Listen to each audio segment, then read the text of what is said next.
At this time, I will pass it back over to Marcella. Thank you. Thanks so much, Jennifer, for all of that help. And again, if anyone has any questions or issues as we go through, please don't hesitate to reach out to Jennifer. She's great help with all things technical. All right, so before we get started, I wanted to introduce our speaker today, Marianne Fideli-McLeod. She is a principal researcher at the American Institutes for Research, AIR. And in this role, she's responsible for leading major national and state-based adult education initiatives, mostly focused on collaborative professional learning methods. She's currently directing 2 projects funded by the U.S. Department of Education, and you might be familiar with her in her role as senior advisor on CALPRO, as she was also the former director of the project. And so, without further ado, I want to turn it over to Marianne. Thanks so much, Marcella and Jennifer. And Jennifer and Marcella, I'll just ask you, is my volume okay on my microphone? Yes, you're just fine. Okay, good, thanks. And thanks everyone for joining. I'm really pleased to be presenting on some of the work I've been doing for the past 3 years with Octay. Marcella Movitt also was involved with this project. And thanks for completing the poll and writing in your answer to our regarding your topic of interest. It looks like well, we have different numbers. 2 or 3 of you each have some background with the materials in each one of the 3 topics that we're going to be looking at today. And I think a majority of you have not seen the materials, which is just fine. I hope you'll go to them after the session. In terms of the area of interest, it looks like most who completed the poll are interested in digital literacy, but it appears we have interest across topics, which is fantastic. So Jennifer, if you wouldn't mind going to I guess maybe the full view of the presentation. Thank you so much. So I'm Marianne Fideli-McLeod. I've worked on CalPro since 2008 and also do work primarily with Octay. Today's presentation is on the materials developed as one of Octay's projects called Links ESL Pro. The presentation today was developed in collaboration with some subject matter experts we worked with, Kathy Harris from Portland, Betsy Parrish, Portland State, and Betsy Parrish from Hamline University, and Haida Spruck-Wrigley from Literacy Works International. The goals of the Links ESL Pro project were to develop collaborative evidence-based technology-enhanced materials that have multiple entry points for a variety of audiences. First of all, the Links ESL Pro project is a 3-year initiative that builds on and extends Octay's previous investments to improve knowledge, skills, and abilities of teachers working with adult ELLs. We began the project in September of 2013, and we actually just concluded this past September. To begin the project, we identified 3 high-priority areas in the world of adult ESL, and I'll be elaborating on those topics throughout the presentation. As I said, we wanted the materials we developed to really be things that could be used independently and ideally collaboratively. And I'll be asking you some questions at the end of this session about your ideas for the collaborative professional learning you and your colleagues can engage with around them. They're evidence-based materials. And they're technology enhanced, meaning we wanted to have things that you could do online, things that you could do in print, things that utilized a variety of tech-based as well as hard copy resources. And they have multiple entry points, as I said, so that educators with a range of backgrounds and range of teaching contexts would be able to get the most from the resources. And Marcella, if you see, I'll ask you for a favor, if you see any questions appear in the chat pod, just bring them to my attention and I'll do my best to try and answer them. So the page that's in front of you is just provides the link to the home page on the links website for all of these materials. So you can go here, and everything I'm going to review today you'll be able to find there. The home page provides the links to the 3 suites of evidence-based resources. Each suite, which is just the materials developed around the topic. So each suite contains an issue brief, an online professional development module, and a companion learning resource. The resources are intended to build the capacity of teachers, programs, and states to improve and sustain the effectiveness of adult ELL instruction. The intended audience for the products is wide-ranging. We were sure to address the needs of teachers of ESLs as well as program administrators, and we kept in mind professional development specialists, policymakers, researchers, and the broader adult ELL educator community.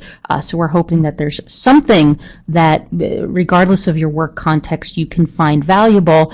And I think a primary audience is really the program audience of instructors and administrators.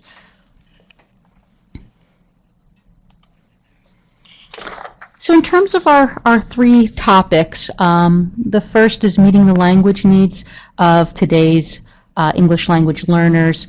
This suite addresses the increasingly complex language and critical thinking skills adult ELLs need to succeed in today's world. And it looks particularly at ways of increasing the rigor of instruction at all levels to support ELLs in meeting those demands. The second suite is integrating digital literacy into English language instruction, and it focuses on foundational literacy skills, the importance of digital literacy and ways to integrate digital literacy into instruction. The third suite, preparing English language learners for work and career pathways, offers tools and practical ideas as well as hands-on strategies to better serve ELLs preparing for work or training in career pathways.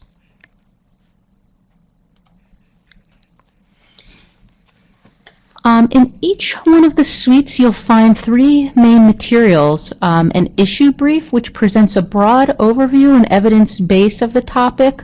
And it's really a springboard that teachers and administrators can use to pursue more in-depth study. It provides a reference list as well as additional resources. Again, the main goal of the issue brief is to provide the evidence basis for the suite or the topic that we address. The second piece is a companion learning resource, and this is in a digital magazine format. Whereas the issue brief provides the evidence base, the companion learning resource is really a teacher resource, and it's meant to provide practical, comprehensive instructional resources written specifically for teachers. In the resources, you'll see that we provide examples of instructional models, strategies, tools, and tasks associated with each topic. And finally, the other main resource in each suite is an online self-access professional development module. Each one includes 4 units on the topic. The modules provide in-depth information for teachers as well as units for administrators. One aspect that we think is special about these products is they were carefully designed to allow for a degree of customization in their use. So for example, they can be used for individual self-access study, or teacher educators or PD specialists could support a study circle or a cohort of instructors who work with the materials together. We provide prompts and give some guidance about how you could use this use the materials in multiple different ways. And this is just a sample page from the Digital Literacy Suite. When you go to the landing page and click on a topic, this is what you'll find and how you access each of the materials. I'd like to say, in addition, we worked with numerous subject matter experts. I mentioned Betsy and Kathy and Haida. I don't want to leave out others that we worked with. Jamie Adelson Goldstein, Rob Jenkins, Jody Crandall, Sarah Young, Patsy Vinogradov Egan, and Sarah Young. I'd like to give credit where it's due. They all supported the development of materials, and then part of the project was also to test the materials within our technical assistance. So we just completed in September using the materials in technical assistance in 10 states around the country, and there are states along with the focus area that they had for their technical assistance. As we developed the materials, and I'll go through this pretty quickly, we had some, one of our main concerns was the quality of our work and how closely it adhered to what's known about effective professional development. So there were a few things that were important to us. The content focus, to be sure that we addressed the subject matter in a way that it needed to be addressed and deserved.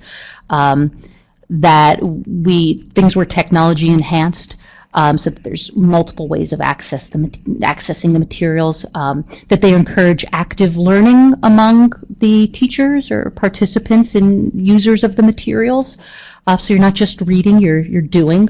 That there's some degree of intensiveness. If you use all of the materials together, we're hoping that, together they amount to about 20 hours of professional learning time, including the activities for deeper learning that we include.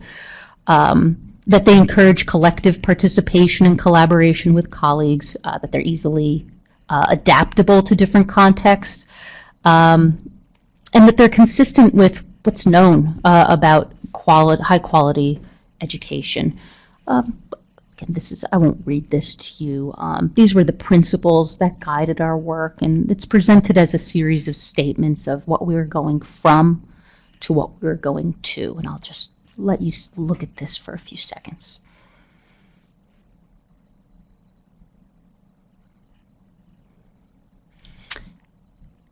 And I would say the big idea here is that we're trying to reduce the isolation of teachers and really encouraging teachers to work together collaboratively, that we really have active learning, and that we're really focused on what the content needs and demands from what we've done. And this is, again, just another slide that gives our beliefs and principles that guided our work in the development of the materials.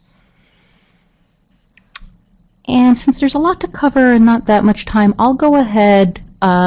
These slides will be available to you to download, so if this is of interest to you, you'll have a chance to look at it. And I'm here in our Sacramento office at CALPRO, so you can always reach out to me directly if you have questions about this. So, getting right into our topics, the first suite is meeting the language needs of today's adult ELLs. The big idea here and common thread of all the materials in the Meeting Language Demands suite is that instruction and learning should be focused on supporting ELLs in meeting the language demands and expectations of the contemporary workplace, economy, and society. The resources and materials provide practitioners with tools to include practice with academic language, listening and reading strategies for accessing complex texts, and critical thinking skills in instruction. Overall, the aim here is to increase the rigor of instruction and prepare ELLs for college and careers.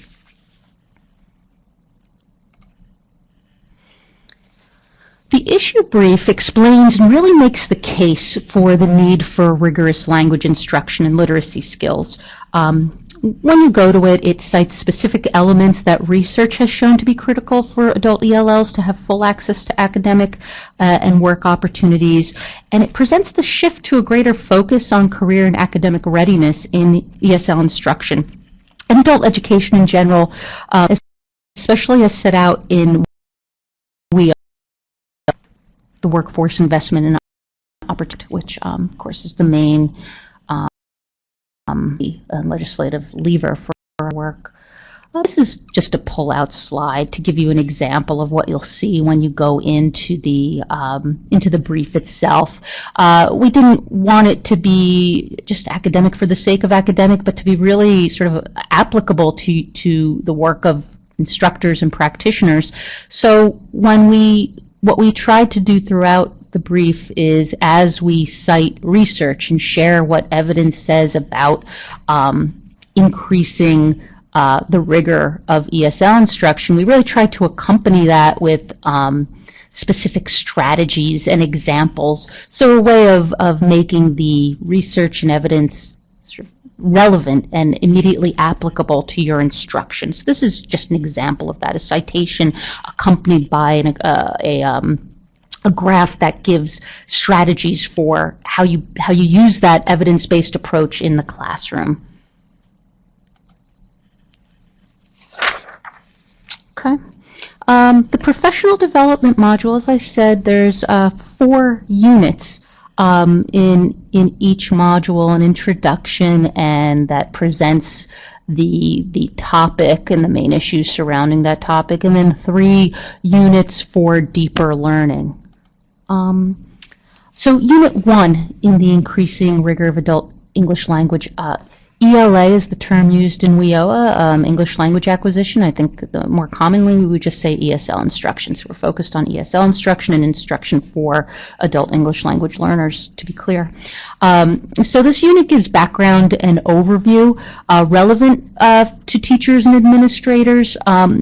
Just like with the brief, we want to anchor all that we do in real instruction and people. So you'll see throughout that there's learner vignettes as well as examples to anchor the module in learner experience in classroom. And in this unit, we cover the needed background information. So when we're talking about the key components of increased rigor, what are we talking about? Academic language, instruction, strategies for comprehending complex text, and focusing on the importance of critical thinking.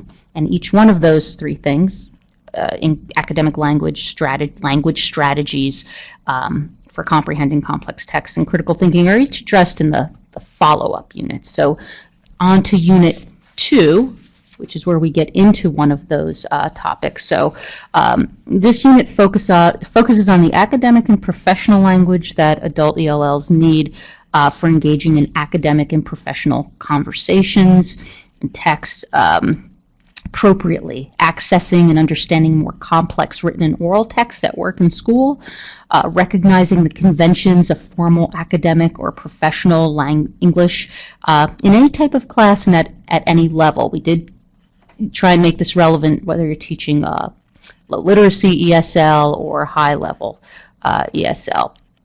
And the graphic on here is an example, again, which we, throughout each one of the units, bring in examples and activities for instructors. And I know I'm going through this pretty quickly because I just want to give an introduction to each thing. Then I hope that that you'll be in touch as you try these things out, and we here on CalPro will dig deeper into these topics, especially the career pathways and increasing the rigor topic in our work. Unit 3 focuses on the language strategies that adult ELLs can employ for accessing and understanding more complex written texts, both print and digital, and understanding complex oral language, and again, in any type of class and at any level. So in this unit, we're focused on language strategies, teaching reading and listening strategies with nonfiction text, for example, note-taking, accessing texts online, and we give some ideas for administrators as well. In Unit 4, we're focused on critical thinking skills, as well as the language of critical thinking. This is for adult ELLs in any type of class and at any level. And we focus on their need to express ideas and build on others' ideas in academic and professional conversations. We focus on how they may need to access and understand more complex written and oral texts at work and school, and how they can make use of higher order skills to make decisions, solve problems, and fully engage with others. And the next few slides, for each unit, we include lesson enhancements. So as you learn about the main topic and strategies for addressing that topic in your classroom or in your program, you'll also see laced throughout this lesson enhancements. So things that you can just take and do immediately. So for example, this lesson enhancement has to do with data and graphic organizers and academic language frames.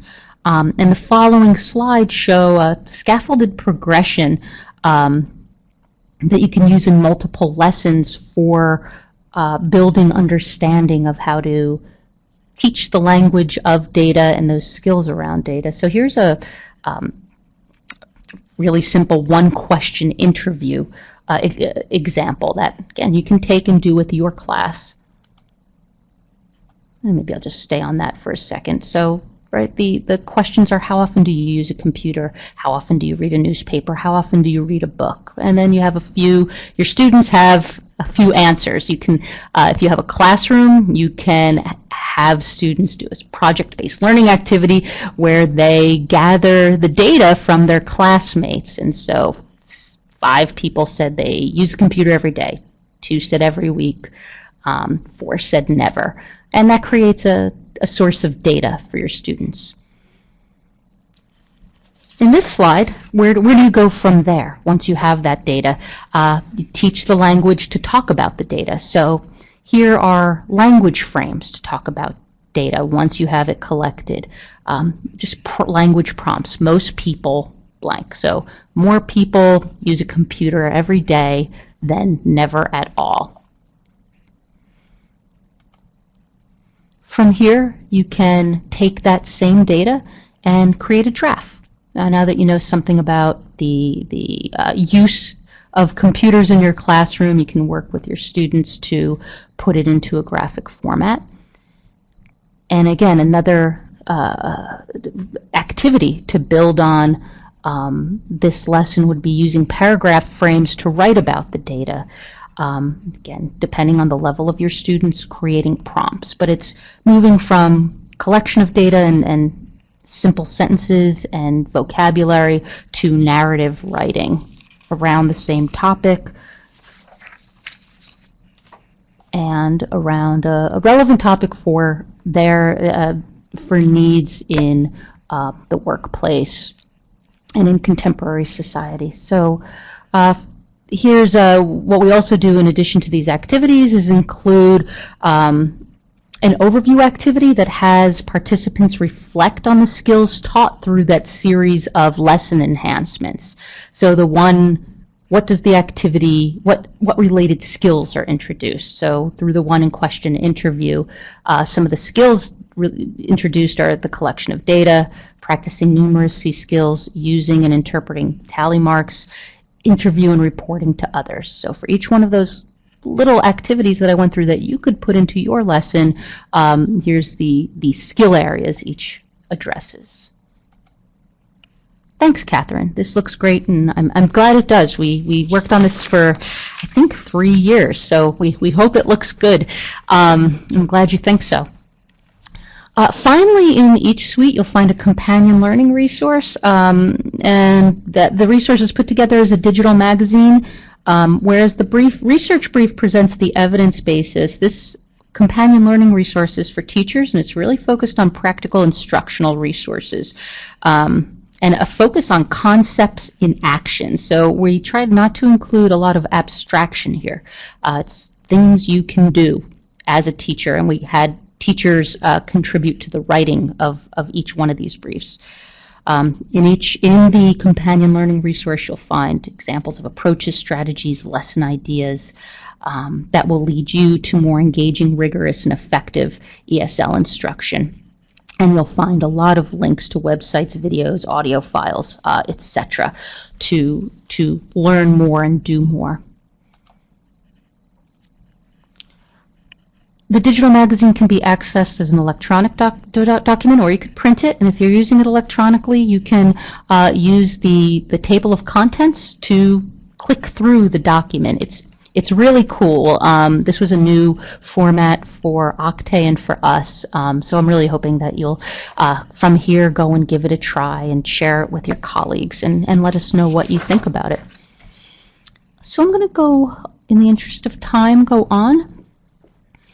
So again, that first topic, and the reason it's I'll just skip back for a second. This first topic meeting the language demands of today's ELLs is really the basis. All of these things can be used independently, and there's no need to go in any particular order, but I present it first because it really is a sort of foundational to all of the other work we do, and I would encourage any educator to use Suite 1. Now on to the next piece, Suite 2, integrating digital literacy into English language instruction. And we in California are really lucky to have our colleagues at OTAN who support us all in professional learning around digital literacy and information and communication technologies. They do a fabulous job. As part of our work on the ESL Pro projects, integrating digital literacy into language instruction was one of our foci. And of course, what it means to be literate is changing. While our literacy tasks may be the same as they were when some of us were working before computers were, it's hard to remember, but before email, before computers were a big part of our everyday lives, we have the same core tasks, listening and speaking, communicating effectively, but how we complete these tasks has changed, and I don't need to do a poll or get a raise of hands for, I think, everybody to agree that the way we complete many of our literacy tasks are technology mediated, and our students, of course, face that. They're going to be using computers and electronic communications and digital literacy in their home life, their work life, and their community life. So what is digital literacy? This definition of digital literacy was that the module is in part built from is the one used by the Department of Education and is in the WIOA legislation. I'll give you a moment to read that.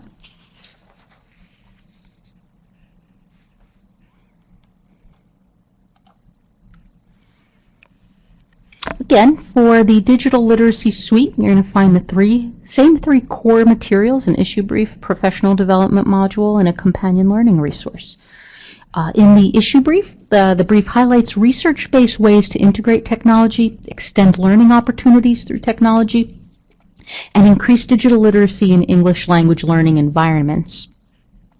It presents an overview of digital literacy as it relates to adult learners and ESL programs, and includes sections on basic digital literacy skills, creating and communicating information, digital technology-mediated information and media literacy, and solving problems in technology-rich environments.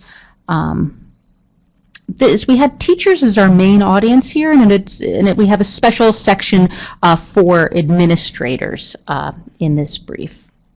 So again, the brief provides the evidence basis and lays out an understanding of the topic in the suite. For this, we also have a 4-unit online self-study course. This course is self-paced and interactive. It explains how to incorporate digital literacy skills into learning activities for ELLs. And in it, you learn about why we should incorporate digital literacy skills development into programming for ELLs, how to expand language learning opportunities using digital technologies, how to help students identify appropriate technology tools for learning, and once again, how to solve problems in today's technology-rich environments. In other words, it takes some of the main areas addressed in the brief, but expands upon them and it will engage you in activities around your own practice. For the first unit, Digital Literacy in Our Lives, this unit's an overview for instructors and administrators about framing digital literacy as a critical component for language skill development and recognizing it as a common element in all spheres of our life. By participating in this unit, you can learn how to integrate digital literacy instruction and learning activities into all aspects of adult ESL instruction. And it really it begins by asking us to see ourselves as learners, which we all are in technology-rich environments. The section for teachers describes why digital literacy is important and then asks the teacher to think about your own digital literacy skills as a starting point to think about students' needs for digital literacy. It takes the approach that digital literacy tasks can be built across the units in a course or a curriculum, and it provides guidelines for creating digital tasks. It also offers a variety of strategies and online resources for use with beginning digital literacy learners.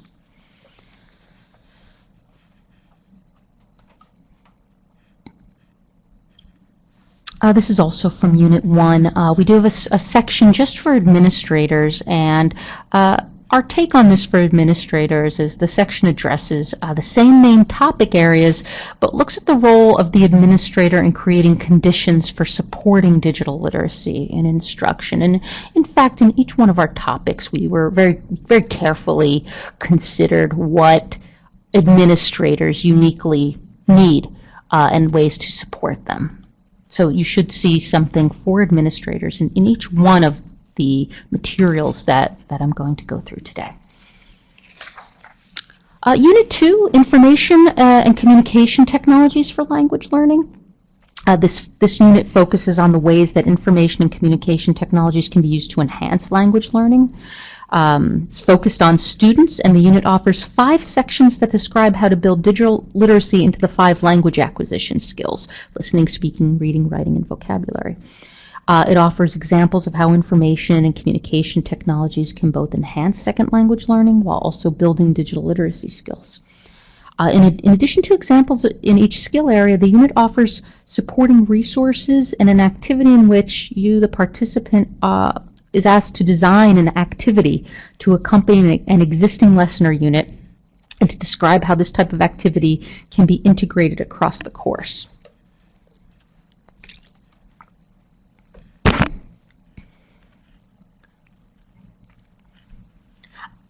Marianne, sorry. Marianne, Yes. sorry, before you go on, we do have a question. Thank you. And it's, do you give specific digital sites that students can work out independently from the teacher? Thanks, Chris. That's a good question. Something that I did not mention that is also part of this project, and you will find at the same site, the same homepage that I gave the link for, is a link to Open Education Resources, or OERs. Time did not allow today for me to have a focus in that, although I think it would be a great follow-up webinar if CALPRO will have me back. Open Education Resources are resources that are available online that teachers can access and use without any permissions. And in fact, there are numerous, I'm not sure of the exact number, associated with each of our topics, and then in subjects beyond our 3 topics, you'll find links to resources that you can use with students and that students can use. Our materials in the 3 suites that I'm presenting on today are really just teacher resources. So what you won't, things you as a teacher or practitioner can do with your students and aren't designed for student use primarily. I hope that answers your question. Okay, you're very welcome.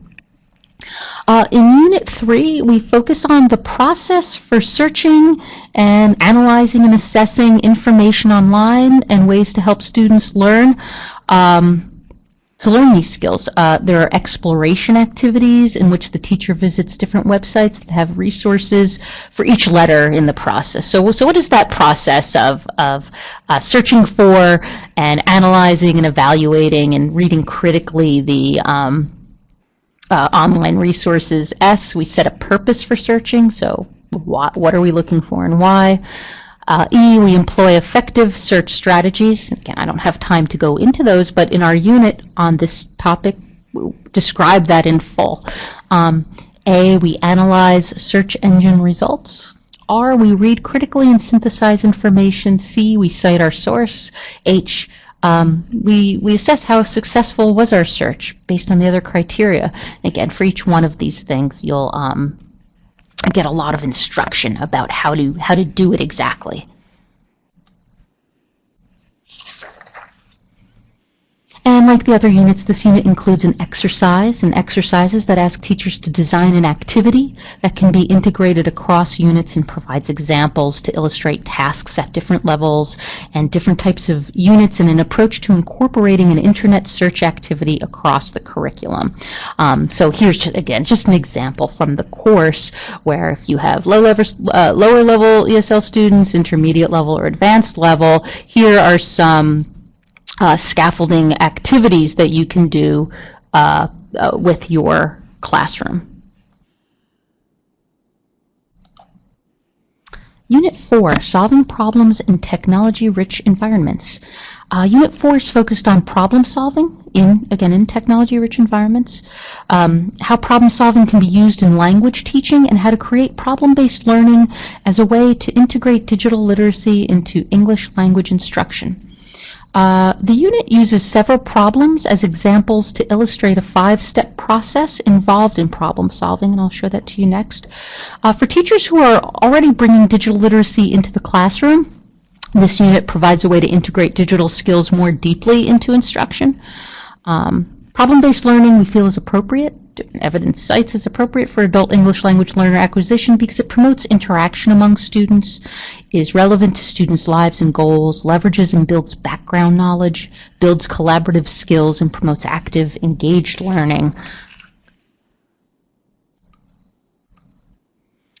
And these are, again, this is an outtake from the unit, our 5 steps to solving problems. Understanding the nature of the problem, making a plan, monitoring progress, selecting information, and making use of that information. Each one of those steps is elaborated upon, and you'll be engaged in a process of creating an activity for your classroom that utilizes those steps. So that's the 4-unit online course. And then again in this suite, the final resource is a companion learning resource. Once again, it's in the digital magazine format. We hope, and you'll let us know. It was designed to be practical, a comprehensive instructional resource, and it's written for teachers. In this resource, you'll find examples of strategies, tools, and lesson ideas that support the development of digital literacy skills in the context of ESL instruction. There's links to websites, toolkits, audio files, and lesson plans that serve to demonstrate how to integrate digital literacy into instruction and prepare learners for real-world application. So that is the suite. I just went over the suite on digital literacy. I'm scanning for questions, and I don't see any, and that's fine. This is a lot of information. So I think considering you have to really get in there and look at stuff and process it. And again, you could always get in touch with me to discuss any of this. Finally, our 3rd suite of materials is preparing English language learners for work and career pathways. The brief describes key considerations for serving adult ELLs in the workforce, suggests models for implementation, and offers practical ideas for contextualizing instruction. And this is in the same way we want it in the digital literacy suite to have a sort of anchor for how we approached digital literacy and understood it. We did the same for career pathways. This we thought was this is a definition from a joint letter between the U.S. Department of Ed, Department of Labor, and Health and Human Services. Probably many of you have seen. I know it's been around for a while. I'll give you a moment to read that.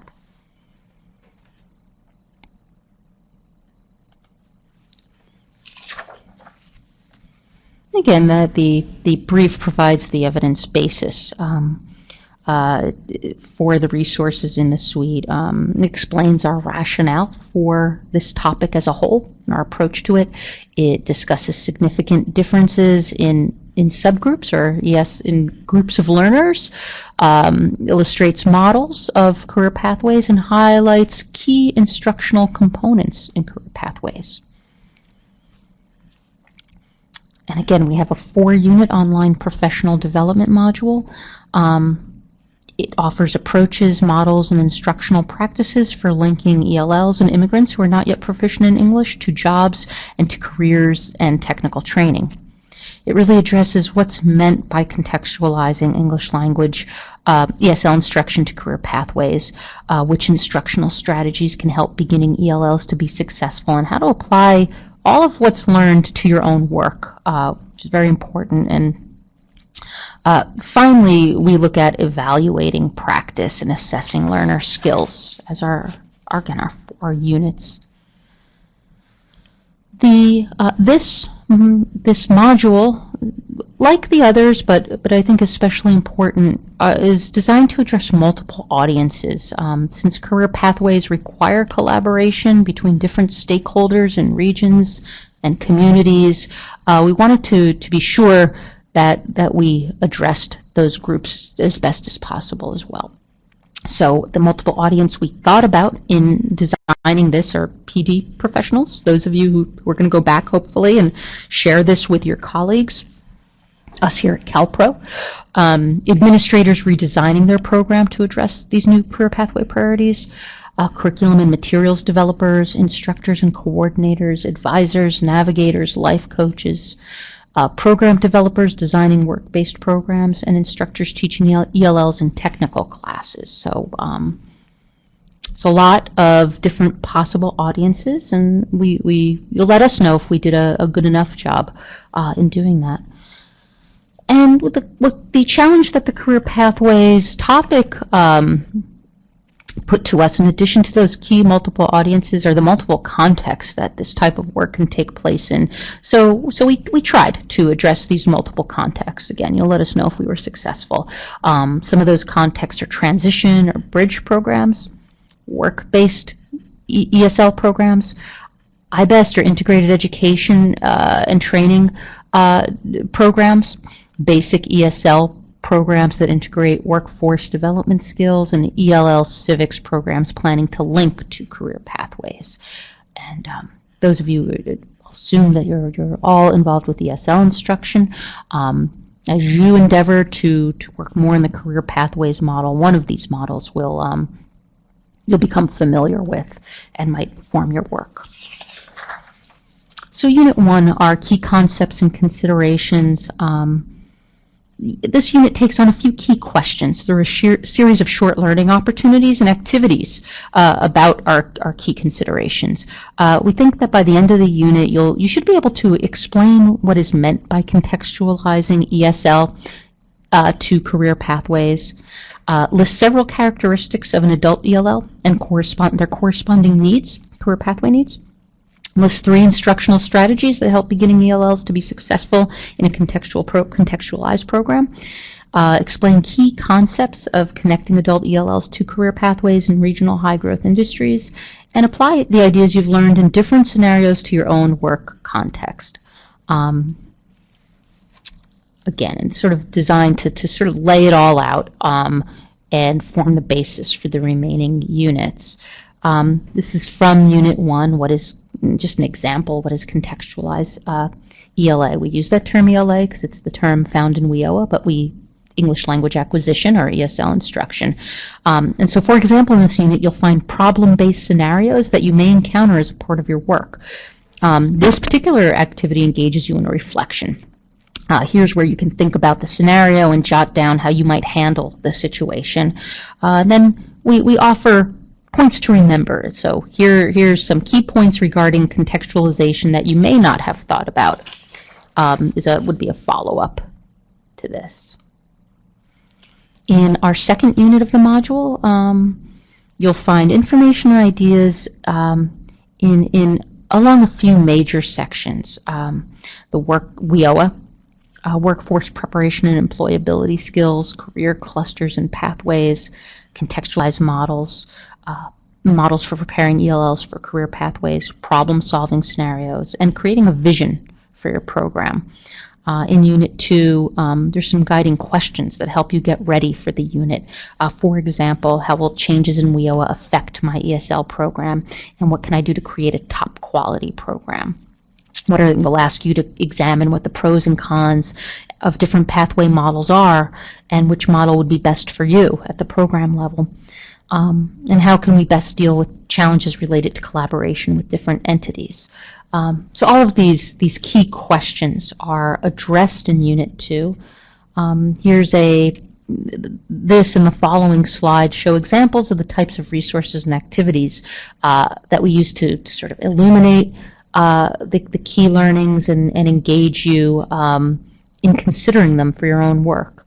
So here's a sample industry-specific pathway model. We provide program planning guidance, so definition of a career pathway, and then give you guidance about sort of the nuts and bolts of career pathway planning, deciding on a model.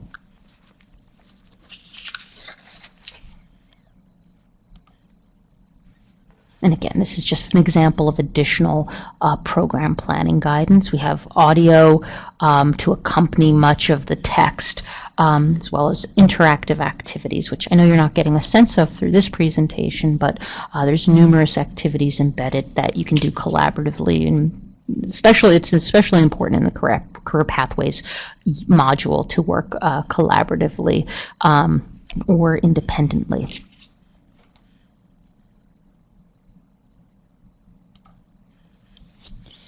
Unit 3 of the Career Pathways module is really for teachers, focused on ESL teachers, and we provide tools for teaching and learning in work and career context. So whereas the Unit 2 focuses on that program level planning, Unit 3 is about what you can do within those models in your own classroom. Again, this is an outtake.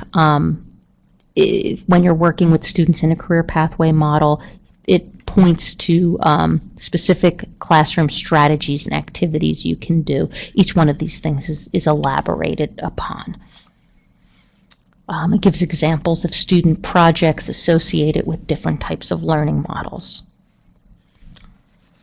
And finally, in Unit 4 of this module, it's about capturing what counts from multiple data sources and acting in a continuous improvement process. So this unit is designed for two audiences. Users users interested in issues of continuous improvement and community needs, assessment focused on ELLs in the workforce, and second, users looking for ideas and examples of alternative learner assessments applied to instruction that is contextualized for working careers. So if you want to use this unit to focus on a community-based continuous improvement model or identify alternative learner assessments, this is for you. Administrators can also benefit from reviewing the continuous improvement model and involving teachers in the program evaluation process, whereas teachers can gain a greater understanding of the evaluation process and find new tools and ideas for alternative learner assessment. In terms of program evaluation, we walk you through the process of evaluation within the context of a continuous improvement continuum.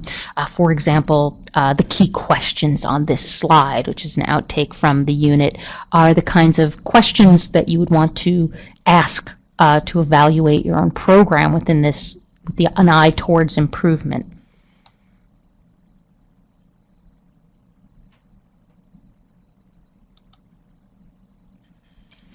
And this is an example of the a program evaluation basic model. The continuous improvement approach moves us from planning to implementation to evaluation and review, and then back to further planning. In programs focused on preparing ELLs for working careers, planning for continuous improvement really does need to be a collaborative effort carried out in partnership with members of ideally the workforce boards, technical faculty at colleges and elsewhere, immigrant serving agencies, and social service providers. In this model, staff as well as partners can be invited to analyze and interpret results and answer questions such as what proportion of our students are now or are likely transition to a bridge program or a concurrent enrollment course or an integrated team talk course. What supports helped them succeed? What were their barriers to success? What did we do to reduce those barriers? Are we serving low-skilled and high-skilled students equally well? What's the profile of students who drop out? And what can we do to serve this group better? And so those couple of slides were about the program evaluation. And then we also offer, again, that sort of other part of this unit is on student assessment.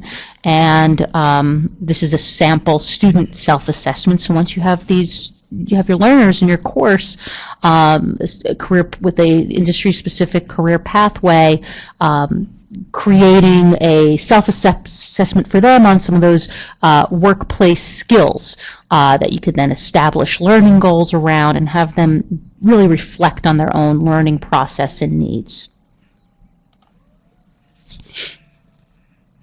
And the companion learning resource, once again, is it's a digital magazine format really meant for instructors. And it provides additional instructional suggestions and examples for teachers, items targeted to specific instructional needs, and an overview and practice of each of the major themes that it addresses. Some of the special features of this companion learning source are practical ideas applied to work context, tools for the classroom, sample lessons, evidence-based instructional methods. We link it back to the other suites, so we know that digital literacy and increased rigor, the topics of our other two suites of resources, really do need to be addressed in the career pathway model. So we are always linking back to those.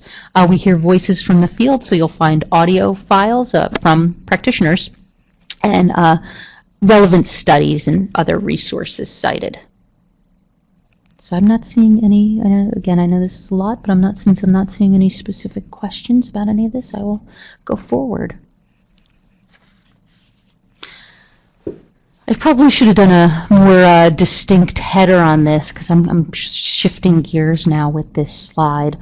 For each one of the three suites and the type of materials, so that meeting the language demands suite, the digital literacy suite, and the career pathways suite, and all of the three resources associated or found in each suite. We rolled out those resources in technical assistance and professional development activities that were collaborative, and again, with those 10 states I pointed to, cohorts of teachers and administrators in each of those 10 states. While the materials are standalone, we think they could have a much greater impact on practice when offered with an effective collaborative professional development model. And within the teacher and administrator, the program groups that we worked in each state, those materials were supplemented, and the learning was supplemented with these types of activities, asynchronous webinars, teacher reflections in each unit, phone check-ins, online learning communities. We had our teachers create projects. We did face-to-face trainings and teacher demonstrations in each area. And some promising practices for PD using those materials. Again, you can use them independently, and that might get you excited and energized, and then we hope you bring them back to your colleagues and ideally work in some collaborative setting with these materials. Everything can be accessed, read, and completed on your own. There are reflection tasks that invite you to discuss activities and application to the classroom and programs with your colleagues. And so we would recommend planning a face-to-face meeting. For example, doing a study circle with a teacher group. If you're focused, as many are now, on career pathways, as a way to get your program started, share the brief on career pathways and plan a short study circle. Some of those key ideas, ask yourself questions about it, especially what you'd like to know more about. Engaging in communities of practice and professional learning communities. Thanks, Jennifer. Wow, that was quick. So that was a lot. We'll see, and maybe more than can easily be digested. I've given you a pretty quick run through of the materials and shared a little bit about how we use them. I'm wondering now if we could just take a minute, and I'll ask you to do some writing. when you see these materials, what promising PD practices do you think would be effective as a means of using these materials in your program or your region? So what would you want to do? And how would you do it with the folks you work with at your program level or at the regional consortium level?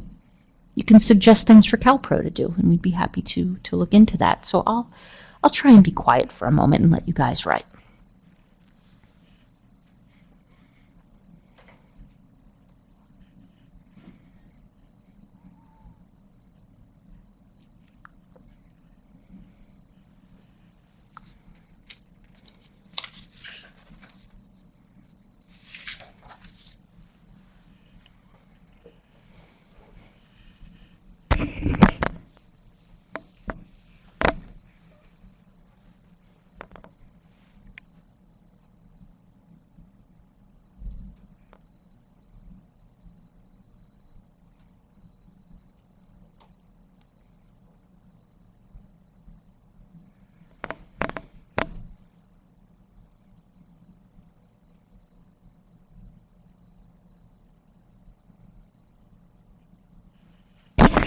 Thanks, Brianna. As a teacher of a higher level ESL class, I'll pay close attention to materials focused on getting students comfortable and confident using technology.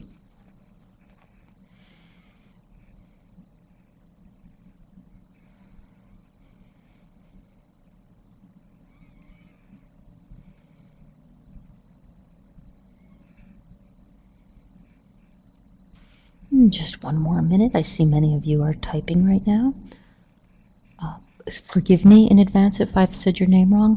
Harkarat Man. You'll use student self-assessment in digital literacy as a focus for working for your practice and on work with your colleagues. John, I believe, asks a question. Will there be future webinars on this with specific lesson plan and activities mentioned in the overview? As a matter of fact, we just, John and others, we just had a webinar as part of one of our other series on the meeting the demands of today's English language learners. The first suite focused on increasing the rigor of instruction, and that is in the CalPro video library. I wonder, Jennifer or Marcella, if you'd be kind enough while I'm finishing up this presentation to see if you could quickly identify the link to Betsy Parrish's webinar and maybe just add it to the chat pod if that's possible. And if not, John and everybody, we will send you the link. But I think the short answer is yes. We hope these materials have just all been completed as of this September. And right now, I guess beginning with this webinar and the one we did with Betsy, we are looking at how to use them in effective, practical ways with our California educator community. And if you have specific ideas, you should let us know. So I'm hearing future webinars that feature lesson plans and activities. And I believe Betsy's was very nuts and bolts that way, and others maybe too. Oh, no, you didn't. And no, John, you didn't miss that.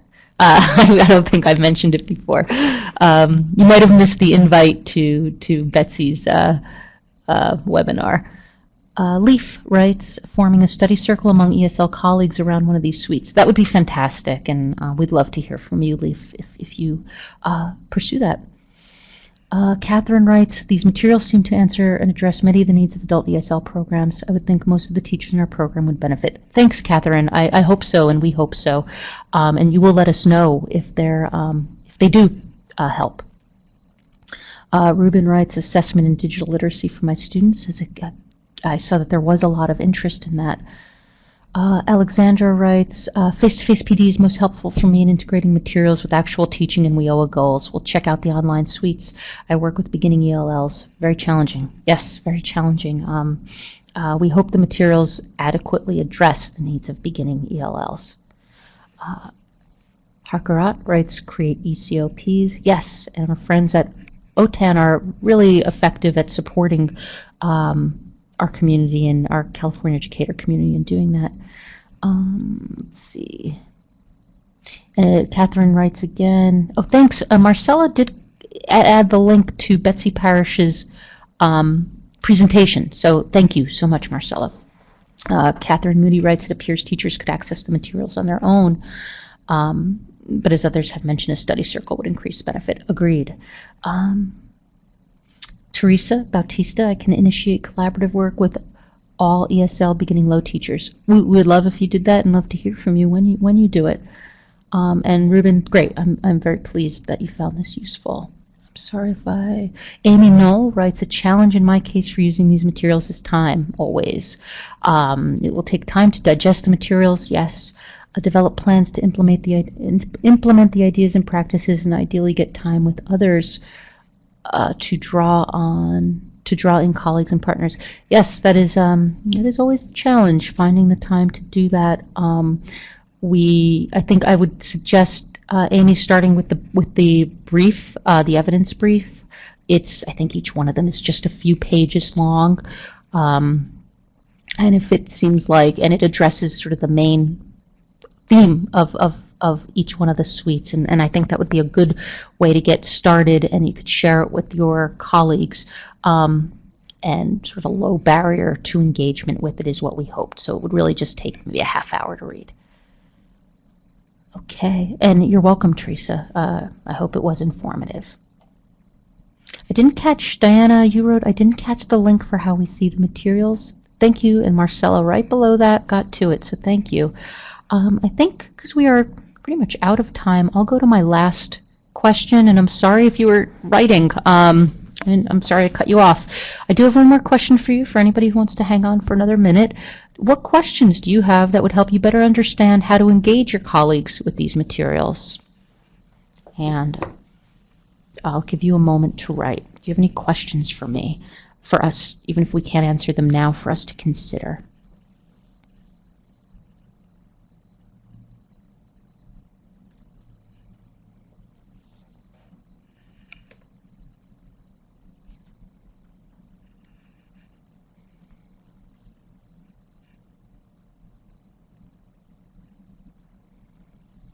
And I see Amy is typing.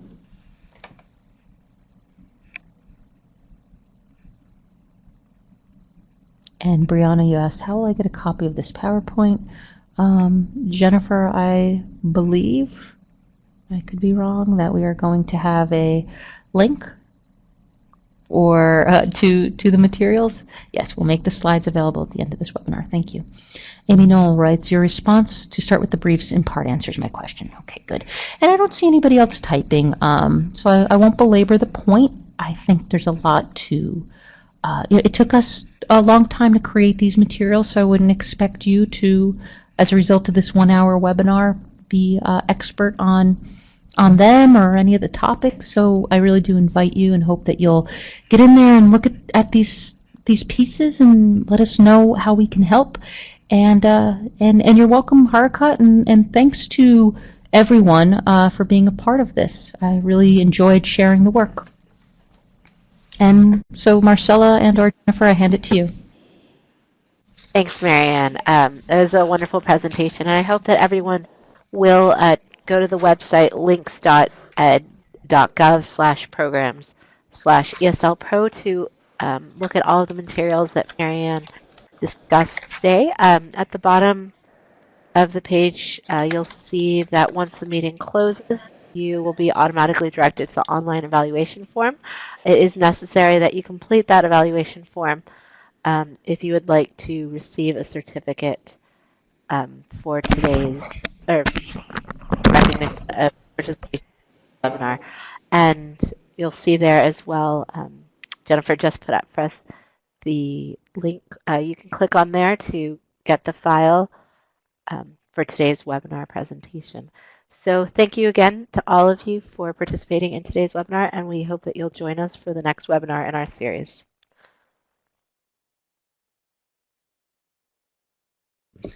Thank you, everybody. This is Jennifer, and thank you all for joining us today. I will be closing the meeting out in 1 minute, just to give everyone a chance to download the file. In order to download that, all you need to do is click on the name, and then click Download File button that will pop up. And again, if you would complete the evaluation form for us. There's a link there as well. Also, the better way to, if you wish to have a certificate for this webinar today, you can send me an email directly, and then we'll be getting those out to you. This will also be this webinar was recorded, so that will be available on our website in the video library within the next week. And at this time, I'm going to go ahead and close out the webinar, and thank you all for joining us today, and have a good rest of your day.